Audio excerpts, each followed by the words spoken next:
cho nên nghe lúc chỉ lang lấy cái đặc đặc job lại cái da lúc chỉ lang mua đã Kusun lu chilang buke karen yang si ave bu karen wangan si chilang pin bu ko noni karen ave de lu de chilang the ho serak thot cho ya chot ke ai su sumarta aprang ne tum hu ke light anta ve ho non nang tum ason pote ne tum ke thek pikanji ne tum hu ke I tip sininga bir lak lote isi tangan lo ansar si thekelo ne tum je ba ko po nang tuman anang ningkere mai tip sineng berlak pen isian sa thek de tige ba ko po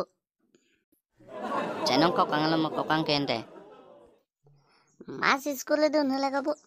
chai nong chai nang le kok de kang lama mo nang tum kok lam mo te ma aprang ne tum ke school unde aprang janong kok te kang et hanan stun et pulling thi et school dun ho e ka kai mat aprang lam ji thanun ver de tiri mo ko mo ne ke dam le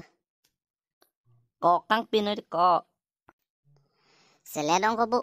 mo ko mo let amu ke mo je thek long po aja sita de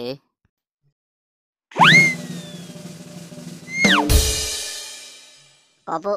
pini ke tangkang lu dun ne ku piep han lo ko tangka ke school hai mo hut ko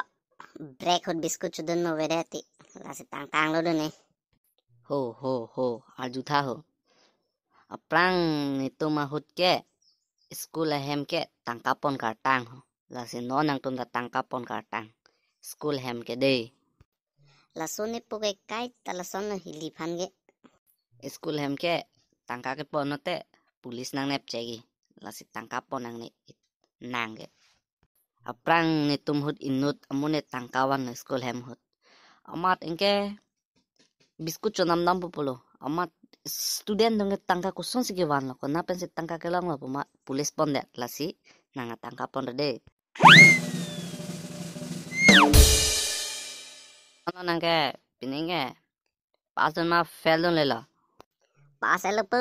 tangkang pi nei ne kai ne jur pu dam ben ki ju nei tangka tangka tangka tangka tangka tangka tangka tangka tangka tangka tangka tangka tangka tangka tangka tangka tangka kon ente ke pasun ke kolong cepak lang tha pas de ko pu pas dun chit le ho third division ke pas dun ke pas dun ning si bang a phi ke tangka ke long ke a phi lo ho la khai bong ding le pon rong ho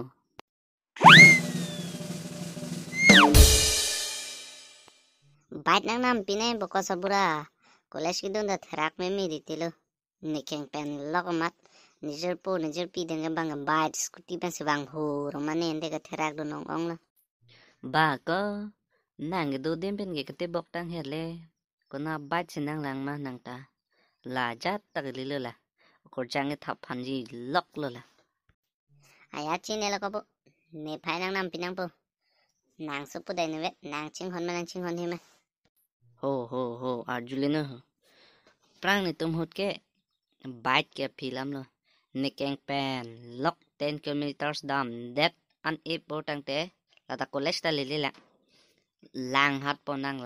lang roi vek po nang lang la an si college li aprang pen non ge prek lo de ko pu nang nam pi ne ho kin nam kin num ma ko tang ka ve